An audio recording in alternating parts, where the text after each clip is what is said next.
Most people trying to lose belly fat are working against their own biology without knowing it.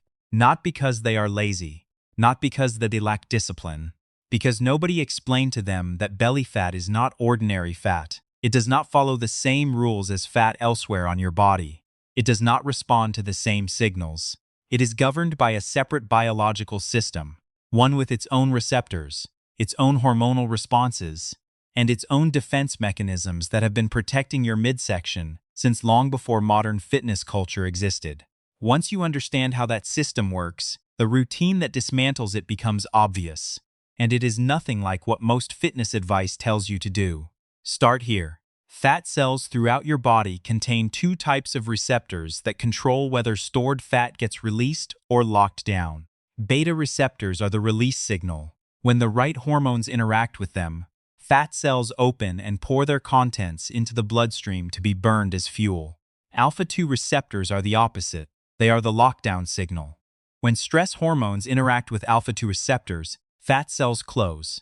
They hold their contents. They resist release. Here is what makes belly fat different from every other fat on your body.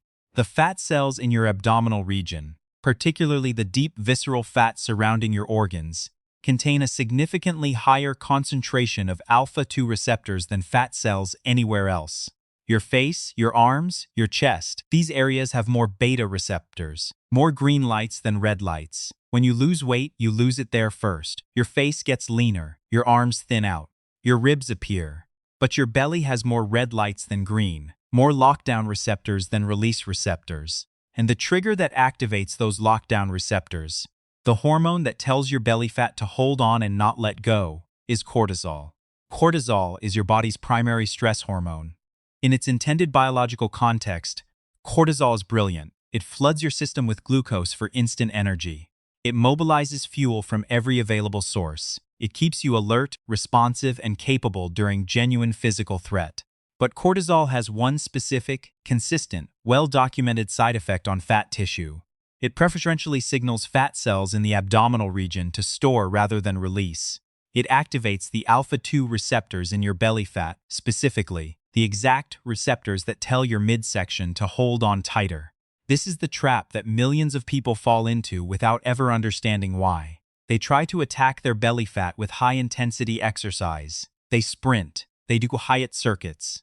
They push hard enough to leave themselves exhausted and sweating. And all of that effort produces a significant cortisol response, which travels directly to the alpha-2 receptors in their belly fat and tells those cells to lock down. They are working harder specifically to trigger the biological mechanism that makes belly fat more stubborn. The solution is not no exercise. The solution is exercise that does not trigger the cortisol response that activates abdominal fat cell lockdown. And that means understanding exactly what kind of movement keeps cortisol flat while still burning fat as fuel. The answer, supported by decades of research in exercise physiology, is low-intensity aerobic movement at a specific, controllable intensity. Not exhausting, not impressive-looking, biologically precise. Here is the mechanism that makes low-intensity movement uniquely powerful for visceral fat. Your body runs on two fuel sources in constantly shifting ratios, glucose and fat. Which one your body prioritizes depends on how hard you are working. At low to moderate intensity, a comfortable walking pace where you can speak in full sentences without breathlessness, your oxygen delivery system is fully keeping up with your energy demand. Your mitochondria, the fat-burning furnaces inside every muscle cell, have everything they need to run beta oxidation, the process that converts stored fat into usable energy. Fat is your primary fuel. Visceral fat is being drawn upon. The moment intensity rises above this zone, your body switches fuels. It needs ATP faster than beta oxidation can produce it. Glucose steps in, fat burning drops, and cortisol rises to manage the stress of the higher demand, sending the lockdown signal to your abdominal fat cells at exactly the moment you most want them releasing. You are not imagining it when high-intensity exercise seems to produce less belly fat reduction than the effort should justify. The biology is working exactly as described. The routine that actually works targets the alpha-2 receptor problem, manages cortisol, and maximizes the time your body spends in the fat-burning zone, without triggering the hormonal defense system that protects belly fat from release. Let me show you exactly what that routine looks like. Have you ever noticed that despite regular intense exercise, your belly seems to be the last thing to change? Tell me in the comments. You are describing the alpha-2 receptor problem, and now you know why. If this biology is making something click for you, subscribe. Tap the like button. It helps more people find this information when they need it most. The routine has 4 components. Each one addresses a specific biological mechanism. Together they create the conditions under which visceral fat has no hormonal defense against release. Component 1. The post-meal walk. This is the highest leverage single habit available for changing how your body handles the food you eat. And it requires only 10 to 15 minutes, 3 times a day. When you eat, insulin rises. Insulin is not just a blood sugar hormone, it is a storage signal. While insulin is elevated, fat burning slows dramatically. Your body assumes fresh fuel is available and signals fat cells to hold their contents. In a person who eats and then sits, insulin remains elevated for 2 to 3 hours per meal. With 3 meals per day, this means fat burning is suppressed for the majority of your waking hours. But your muscle cells contain a biological backdoor. Inside every muscle cell is a glucose transporter protein called GLUT4. Under normal conditions, GLUT4 requires insulin to move glucose from the bloodstream into the cell. But muscle contractions create an entirely separate activation pathway. When your muscles contract during movement, GLUT4 transporters migrate to the cell surface independently, pulling glucose from your blood without requiring insulin to mediate the process. A 10-minute walk after eating activates this mechanism. Your leg muscles begin clearing glucose from your bloodstream mechanically. Blood sugar stabilizes faster. Insulin drops sooner. Your body exits the storage state hours earlier than it would have if you had remained seated. Research in diabetes care found that a 15-minute gentle walk within 30 minutes of eating reduced post-meal blood glucose spikes by 37%. Over 3 meals per day, 7 days per week, this single habit transforms your body's metabolic state across the majority of your waking hours. From chronic storage mode to chronic fat-burning mode, the pace is gentle, not brisk, not purposeful, comfortable enough to hold a conversation. This keeps cortisol flat while GLUT4 does its work. Component 2. The fasted morning walk. After your overnight fast of 12 or more hours, insulin is at its daily low. Liver glycogen is partially depleted. Your body is already shifted toward fat as a fuel source before you take a single step. A 20 to 30-minute slow walk in this hormonal state does something that no fed state walk can replicate. Your mitochondria are already running beta oxidation at baseline, pulling from fat stores to maintain overnight energy needs. The morning walk extends and amplifies this state. Your muscles increase their demand for fat-derived fuel at a moment when the hormonal environment is maximally favorable for fat release. Crucially, the morning walk does not trigger the cortisol response that high-intensity exercise produces. You are working at a pace that your body handles calmly. The parasympathetic nervous system, the rest and repair mode, remains dominant. The alpha-2 receptors in your belly fat stay in their baseline state, not the locked-down state that cortisol triggers. Visceral fat is preferentially mobilized during fasted, low-intensity aerobic exercise, not because of any single dramatic session, but because this is the hormonal environment your body was designed to draw on abdominal fat stores within. Component 3. Incline walking 2 to 3 times per week. Replace a flat walk with an inclined one. Walking uphill at a meaningful grade, 8 to 12% incline, recruits your glutes, hamstrings, and core stabilizers in ways flat walking does not. The energy demand rises substantially. Your heart rate climbs into the upper range of the fat-burning zone. And critically, this elevated demand occurs without triggering the cortisol response that comes with high-intensity exercise. The difference between incline walking and sprinting is the difference between controlled stress and survival stress. Incline walking raises the metabolic demand in a way your body handles aerobically, with sufficient oxygen delivery, without the catecholamine and cortisol surge that closes the fat-burning door. Research shows that a 10% incline more than doubles calorie burn per minute compared to flat walking at the same pace. When this elevated calorie burn happens in the fat oxidation zone with cortisol flat, The fuel source is overwhelmingly stored fat, including visceral fat. Keep your arms swinging naturally. Do not hold the handrails. The moment you lean back and transfer weight to your arms, you remove the gravitational demand from your legs and reduce the metabolic benefit of the incline entirely. Component 4. Daily step accumulation. Beyond dedicated walking sessions, the total movement you accumulate throughout your day determines your NEAT, non-exercise activity thermogenesis, the calories your body burns through all the small incidental movements of daily life. NEAT varies enormously between individuals. Some people naturally accumulate 8,000 to 10,000 additional steps through the course of a normal day. Standing, pacing, taking stairs, walking between locations. Others accumulate fewer than 2,000 steps outside of dedicated exercise.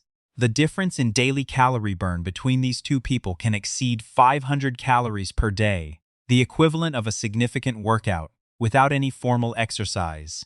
Building NEAT is not a workout. It is a series of small decisions made consistently. Walking during phone calls, taking stairs when they exist, parking farther away by choice, getting up to do things rather than sitting and reaching. None of these feel like exercise. All of them compound into a metabolically active body that burns significantly more fat around the clock. A target of 8,000 to 10,000 total daily steps, combining dedicated walking sessions with incidental movement, creates the daily energy demand that keeps your metabolism in an active, fat-burning state rather than the sedentary, fat-storing state that modern life defaults to. Now let me give you the complete 12-week structure that brings these 4 components together into a progressive routine. Weeks 1 through 4. Reset the metabolism. The goal of the first 4 weeks is not fat loss. The goal is metabolic reset. Retraining the biological systems that have been operating in chronic storage mode. 3 post-meal walks per day, 10 to 15 minutes each, gentle pace. That is the entire protocol for week 1. Nothing more. This sounds simple because it is simple, but the biological effect is not simple. Every post-meal walk is retraining your insulin response, activating GLUT4 on a schedule your body will begin to anticipate, improving your post-meal blood sugar curve measurably within days, and keeping cortisol flat across the periods of day when food-induced insulin elevation would otherwise lock your fat cells into storage mode. By the end of week 2, your post-meal blood sugar response has already improved. By the end of week 4, your baseline insulin sensitivity has shifted measurably. Your body exits storage mode faster after every meal. The fat-burning window between meals grows longer. Add a 20-minute fasted morning walk in week 2. Gentle pace, before breakfast, every morning. Do not track your weight during these 4 weeks. The scale will not reflect the metabolic changes that are happening, because these changes are hormonal, enzymatic, and cellular, not immediately visible on a scale. Trust the biology. The recalibration is happening underneath. Weeks 5 through 8, build the daily movement habit. In this phase, the focus shifts from meal timing to total daily movement. Begin tracking your daily steps. Your target for this phase is 8,000 total steps per day as a consistent minimum, not a good day's target, a floor. The minimum you do not drop below. Continue the 3 post-meal walks. Continue the fasted morning walk. Add NEAT accumulation intentionally. Identify 2 or 3 specific periods in your day where you currently sit for extended periods and introduce movement into those periods.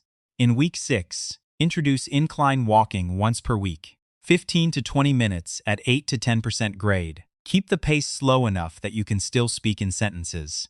This is the pace where cortisol stays flat and fat oxidation remains the primary fuel pathway. By the end of week 8, your mitochondrial density is increasing. Your fat-burning furnaces are multiplying in response to the consistent aerobic demand. Your body is burning more fat at rest than it was at week 1, because the cellular infrastructure for fat oxidation has been physically expanded. Weeks 9 through 12, progressive overload. In this phase, the routine compounds. Increase daily step target to 10,000. Increase incline walking to 2 to 3 sessions per week. Begin extending the fasted morning walk to 30 to 40 minutes on dull days when it is practical. Add one variable that most people overlook: pace variation within your walks. 2 minutes of brisk walking, followed by 3 minutes of comfortable recovery pace, repeated throughout the session. This prevents the metabolic adaptation that causes the walking plateau, the efficiency gain that reduces calorie burn per step as your body adapts to a consistent, unchanging stimulus. By week 12, something measurably different has happened inside your body. Your lipoprotein lipase enzyme, which pulls fat from your bloodstream and feeds it directly into muscle cells to be burned, has been chronically upregulated by 12 weeks of consistent low-intensity movement. Your insulin sensitivity has improved. Your cortisol baseline is lower. Your mitochondria are more numerous and more efficient. And the visceral fat that was sitting behind a wall of alpha-2 receptors and cortisol defense mechanisms has been losing ground for 12 weeks. Not through force, but through the consistent removal of the hormonal conditions that were protecting it. This is what the research on long-term fat loss consistently shows. A 2023 meta-analysis of over 14,000 participants found that daily low to moderate intensity walkers significantly more visceral fat over 6 months than people performing high-intensity interval training 3 times per week. The mechanism was consistent upregulation of fat oxidation pathways that high-intensity exercise did not produce. The belly fat that feels impossible is not impossible. It is protected by a specific hormonal system. Remove the cortisol. Activate the GLUT4 pathway. Walk in the fat-burning zone consistently. Give the routine 12 weeks to work at the cellular level. The biology will follow. What surprised you most in this video? The alpha-2 receptor mechanism, the GLUT4 pathway, or the cortisol connection? Tell me in the comments. If you enjoy the quiet science happening inside your body, subscribe for more. New videos every week. In the next video, we will explore something directly connected. What happens inside your visceral fat cells, specifically during fasted morning walking, and why the combination of overnight fasting with morning movement produces fat cell responses that neither habit produces alone. Your body is not failing you. It has been waiting for the right information. Now you have it.